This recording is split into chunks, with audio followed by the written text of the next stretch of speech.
ધોરણ 7 વિષય હિન્દી એકમ કસોટી કુલ ગુણ 25 तारीख 17/9/2022। प्रश्न 1, निम्नलिखित प्रश्नों के उत्तर दीजिए। किन्हीं 5 मार्क से ना। मित्रों, अगर आपने हमारे चैनल को सब्सक्राइब नहीं किया है तो तुरंत कर दीजिए, हमारे वीडियो को शेयर कीजिए, लाइक कीजिए और चैनल को सब्सक्राइब कीजिए। पहला प्रश्न, गुब्बारे हवा में क्यों उड़ते हैं? तो इसका जवाब आएगा, गुब्बारे में हवा भरी है इसलिए गुब्बारे हवा में उड़ते हैं।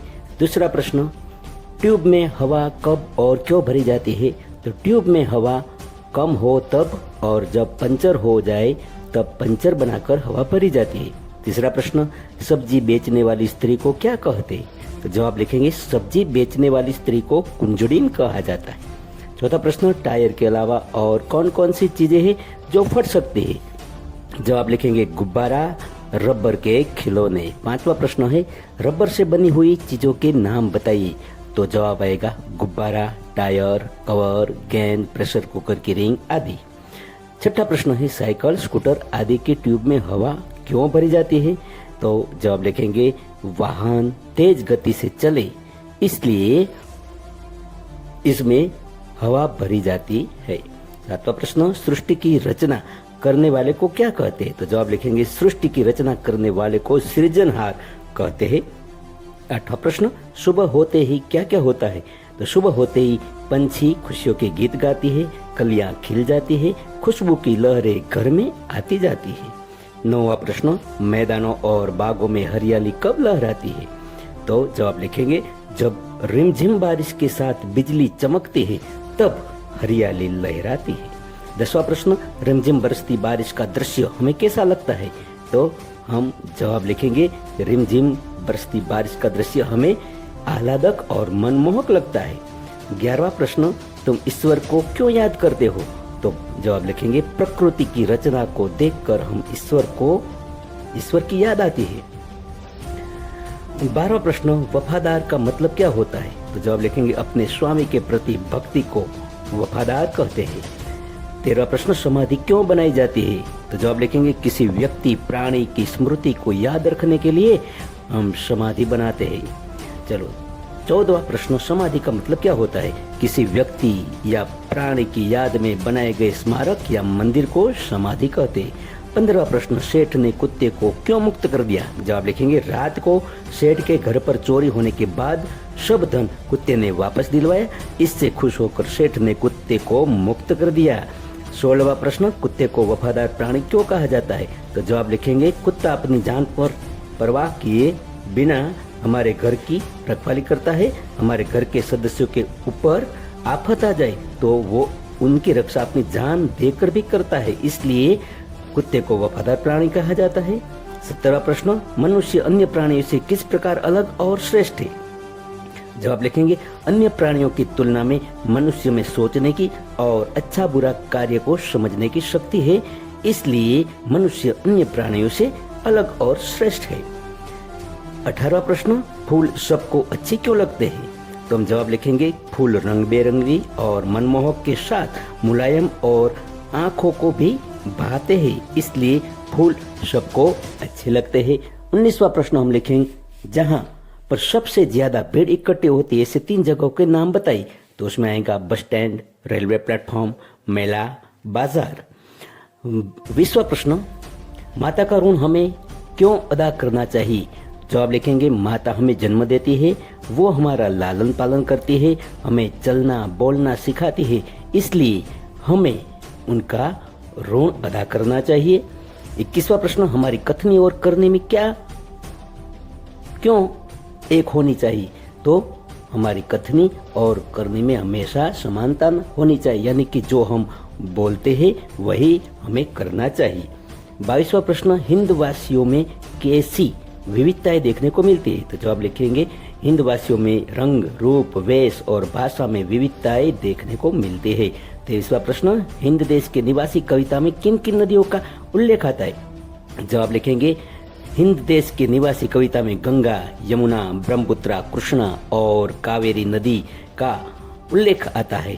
24वां प्रश्न, नदियों से हमें क्या सीख मिलती है? तो जवाब लिखेंगे, सब नदियाँ आखिर में समंदर में मिल जाती है, वैसे ही हम सब धर्म, रिवाज, रंग, भाषा भले ही अलग हो पर हम सब एक ही।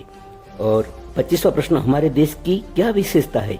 तो जवाब लिखेंगे, हमारे देश में धर्म, रिवाज, रंग और भाषा भले ही अलग हो लेकिन फिर भी हम सब एक ही। विविधता में एकता ही हमारे देश की विशेषता है। प्रश्न 2, प्रश्न के विस्तृत उत्तर दीजिए। किसी एक का आपको जवाब देना है, उसके 5 मार्क्स मिलेंगे। पहला प्रश्न है, कथनी और करनी में अंतर, इस विषय पर 10 वाक्य लिखिए। तो इसमें हम 10 वाक्य लिखेंगे जिसमें कथनी और करनी में अंतर नहीं रखना चाहिए, हमें कथनी और करनी में समानता रखनी चाहिए।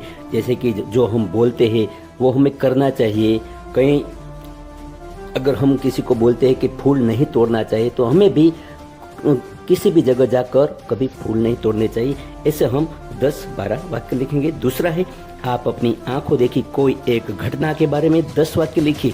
कोई एक घटना लिख दी, जैसे कि आपके सामने कोई अकस्मात हुआ हो या फिर आपने किसी की मदद की हो, ऐसी कोई भी एक घटना का विवरण आपको 10 वाक्यों में करना है। तीसरा प्रश्न, प्रकृति के सौंदर्य के बारे में 10 वाक्य लिखिए। तो इसमें हम पेड़, पहाड़, नदी, हवा, समुद्र, पंछी, पशु सबका अलग अलग वर्णन करेंगे और 10-12 वाक्य लिखेंगे। चौथा प्रश्न, आप जानते हो ऐसे कोई जानवर के बारे में जिनके बारे में आप 10 वाक्य लिख सके? तो हम शेर के बारे में लिख सकते हैं कि शेर जंगल का राजा है, शेर जंगल में रहता है और वो जंगल का राजा क्यों कहलाता है, इस विषय पर हम 10-12 वाक्य लिखेंगे। पांचवा प्रश्न है, भारत की भव्यता और दिव्यता के बारे में 10 वाक्य लिखिए। तो इसमें हम लिखेंगे कि भारत में अलग अलग रूप, रंग, वेश और भाषा के बावजूद विविधता में एकता है। और भारत में क्या क्या जो प्रतिष्ठित मंदिर है, प्रतिष्ठित बिल्डिंग है, उनके बारे में हम उसकी भव्यता और दिव्यता के बारे में लिखेंगे। ऐसे 10-12 वाक्य आपको लिखने हैं। प्रश्न 3A, मुहावरे का अर्थ देकर वाक्य प्रयोग कीजिए। किन्हीं 3 कोई पण 3 તમારે લખવાનું છે અને એના માર્ક છે 3। पहला, 9-2-11 होना यानी कि भाग जाना, तो वाक्य लिखेंगे, भीम को देखकर कौरव सेना 9-2-11 हो गई। दूसरा, फुट फुट कर रोना यानी कि जोर जोर से रोना, उसका वाक्य लिखेंगे, अनुत्तीर्ण होने के बाद विशाल फुट फुट कर रोने लगा। तीसरा, हृदय हिला देना यानी कि हृदय को द्रवित करना, वाक्य लिखेंगे, गरीब को देखकर विवेकानंद का हृदय हिल गया। चौथा है, मार खा जाना यानी कि नुकसान होना, तो वाक्य लिखेंगे, इस साल अंबानी व्यापार में बहुत मार खा गई। पांचवा लिखेंगे हम, हक्का बक्का रह जाना यानी कि चकित होना, वाक्य लिखेंगे, जादू का खेल देखकर बच्चा हक्का बक्का रह गया। छठा है, पानी पानी हो जाना यानी बहुत लज्जित होना, तो वाक्य लिखेंगे, मुझे अध्यापक ने मारा तो मैं पानी पानी हो गया। सातवां है, फुटी कोड़ी न होना यानी कि बहुत गरीब होना, वाक्य लिखेंगे, डॉक्टर कलाम के पास फुटी कोड़ी भी नहीं थी।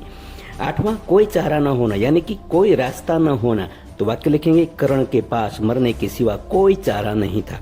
नौवां, गुणों की खान होना यानी कि बहुत गुणी होना, वाक्य लिखेंगे, स्वामी विवेकानंद गुणों की खान कहलाते। 10वां, आव न देखा न ताव, बिना सोचे ही कार्य करना, वाक्य लिखेंगे, दुर्योधन ने आव देखा न ताव और कृष्ण को कैद करने का आदेश दे दिया। 11वां, हिल मिल चलना यानी कि सहयोग करना और साथ में चलना, 2 अर्थ होते, तो हम उसके ऊपर एक वाक्य लिखेंगे, सब बच्चों ने हिल मिलकर प्रोजेक्ट बनाया। 12वां है, लोहा भस्म हो जाना यानी कि कठिन चीज भी नाश होना, वाक्य लिखेंगे हम, पशु के चाम से लोहा भी भस्म हो जाता है। 13वां, अक्कल का अंधा, तो उसका अर्थ आता है समझ में ना आना, वाक्य लिखेंगे, जो अक्कल का अंधा है वो तो अक्कल का अंधा है जिसको उनका घर का रास्ता भी पता नहीं। 14वां, आंखें खोल देना यानी कि सच को जानना, वाक्य लिखेंगे, गांधी जी की बात सुनकर छोटे बच्चे की आंखें खुल गई। तीसरा प्रश्न है, कहावत का अर्थ स्पष्ट कीजिए। किसी एक कोई पण एक તમારે કહેવત લખવાની છે જેના માર્ક છે 2। पहली है, अब पछताए क्या होगा जब चिड़िया चुग गई खेत, यानी उसका अर्थ होता है समय निकल जाने पर पछताने से क्या फायदा। दूसरा है, जैसी करनी वैसी भरनी, यानी उसका अर्थ होता है जैसा कर्म करोगे वैसा ही फल पाओगे। तीसरा है, काला अक्षर भैंस बराबर, जिस कहावत का अर्थ होता है बिल्कुल अनपढ़ होना। चौथी कहावत है, सांच को आंच नहीं, जिसका अर्थ होता है सच्चे व्यक्ति को किसी का भी भय नहीं होता। पांचवा है, आम के आम गुठलियों के दाम, जिसका अर्थ होता है कि दोहरा लाभ होना। प्रश्न 4, संज्ञा के प्रकार बताइए। किन्हीं 5 कोई पण 5 संज्ञानो प्रकार तमारे बतावવાનો છે, જેના માર્ક છે 5। पहलो, नर्मदा गुजरात की सबसे बड़ी नदी, तो जिसमें नर्मदा है वो व्यक्तिवाचक संज्ञा है। दूसरा, नदी को लोकमाता कहते हैं, जिसमें नदी शब्द है वो जातिवाचक संज्ञा है। तीसरा, हमारे व्यवहार में विनम्रता होनी चाहिए, यानी विनम्रता शब्द है वो भाववाचक संज्ञा है। चौथा है, गाय घास खा रही है, तो घास शब्द है वो जातिवाचक संज्ञा है। पांचवा, सब्जी में तेल ज्यादा है, तो तेल है वो द्रव्यवाचक संज्ञा है। छठा, आशा विमान चलाती, तो आशा है वो व्यक्तिवाचक संज्ञा है। सातवां, स्टेशन पर अक्सर लोगों की भीड़ रहती, तो भीड़ शब्द है वो समूहवाचक संज्ञा है। आठवां, हमारे देश के सैनिक बहादुर है, तो सैनिक शब्द जातिवाचक संज्ञा है। 9, हमें अहिंसा के पथ पर चलना चाहिए, तो अहिंसा शब्द भाववाचक संज्ञा है। 10वां, राहुल शरबत पी रहा है, तो शरबत वो द्रव्यवाचक संज्ञा है। 11वां, हमारी गाय का नाम गौरी है, तो गाय शब्द है वो जातिवाचक संज्ञा है। 12वां है, क्षमा वीरों का आभूषण है, तो क्षमा जो है वो भाववाचक संज्ञा है। 13वां, हिमालय भारत का सबसे ऊंचा पर्वत है, तो हिमालय शब्द वो व्यक्तिवाचक संज्ञा है। 14वां, पहाड़ की चढ़ाई बहुत कठिन होती है, तो चढ़ाई शब्द है वो भाववाचक संज्ञा है। 15वां, कुत्ता वफादार प्राणी है, तो कुत्ता जातिवाचक संज्ञा है।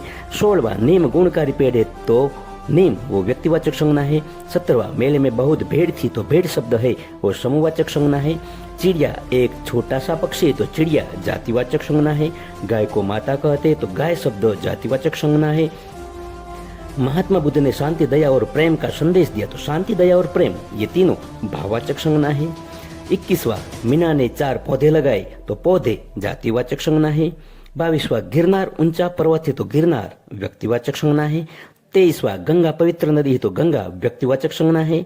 24वां, पेड़ हमें छांव देते, तो पेड़ जातिवाचक संज्ञा है। 25वां, बच्चों की टोली घूमने जा रही, तो टोली शब्द वो समूहवाचक संज्ञा है। 26वां, हमें हिंसा नहीं करनी चाहिए, तो हिंसा शब्द है वो भाववाचक संज्ञा है। अब प्रश्न 5, काव्य पंक्ति का भावार्थ बताइए किसी एक, तो उसके 5 मार्क है। आपको सिर्फ 5 में से एक ही लिखना है। तो पहला, जब छम छम बूंदे गिरती है, बिजली चमचम कर जाती है, मैदानों में बनबागों में जब हरियाली लहराती है, ए जग के सृजनहार प्रभु तब याद तुम्हारी आती। उसका अर्थ आपको लिखना है कि आसमान में जब बिजली चमचमाती है, बूंदे बारिश के रूप में जब धरती पर गिरती है, बारिश के कारण वन और बाग बगीचों में हरियाली की हरे रंग की चादर बिछ जाती है, प्रकृति का ऐसा मनोहर दृश्य देखकर हे ईश्वर हमें तुम्हारी याद आती। दूसरा है, जब बहुत सुबह चिड़िया उठकर कुछ गीत खुशी के गाती है, कलिया दरवाजे खोल खोल जब दुनिया पर मुस्काती है, जग के सृजनहार प्रभु तब याद तुम्हारी आती। जिसका अर्थ होता है, सुबह होते ही चिड़िया खुशी से भरे गीत गाकर वातावरण को मनोहर बना देती है। छोटी छोटी फूल की कलियां अपनी पंखुड़ियां धीरे धीरे खोलती है। ऐसा दिव्य दृश्य देखकर हे प्रभु हमें तुम्हारी याद आती है। तीसरा है, खुशबू की लहरें जब घर से बाहर आदौड़ लगाती है, जब ठंडी ठंडी हवा कहीं से मस्ती ढोकर लाती है, हे जग के सृजनहार प्रभु तब याद तुम्हारी आती। जिसका अर्थ है, सुबह की खुशबू भरी हवा घर में आती जाती रहती है, ठंडी ठंडी हवा बहती है जो हमें नया उत्साह देती है। सुबह सुबह ऐसा होता है तो हे ईश्वर हमें तुम्हारी याद आती है। चौथा है, हिंद देश के निवासी सभी जन एक है, रूप रंग वेश भाषा चाहे अनेक है, बेला गुलाब जूही चंपा चमेली प्यारे प्यारे फूल गुंथी माला में एक है। जिसका अर्थ होता है, भारत देश में अलग अलग रंग रूप वेश और भाषा वाले लोग रहते हैं, फिर भी वो सब एक है, सब भारतीय है। जैसे बेला गुलाब जूही चंपा और चमेली के फूल अलग अलग नाम होने के बावजूद उनको एक धागों के बीच में परोया जाता है तो वो माला बन जाती है, वैसे ही हम सब भी एक है। पांचवा है, गंगा यमुना ब्रह्मपुत्र कृष्णा कावेरी जाके मिल गई सागर में हुई सब एक है, धर्म है अनेक जिनका सार तो वही, पंथ है निराले सबकी मंजिल तो एक है। जिसका अर्थ होता है, गंगा यमुना ब्रह्मपुत्र कृष्णा और कावेरी जैसी नदी आखिर में सागर को ही मिलती है, वैसे ही सभी धर्म भले ही अलग अलग हो लेकिन उनका आखिरी सार तो एक ही है। अगर आपको हमारे वीडियो अच्छे लगे तो हमारे चैनल को जरूर सब्सक्राइब करें, लाइक कीजिए, शेयर कीजिए। जय हिंद, जय भारत, वंदे भारत मातरम।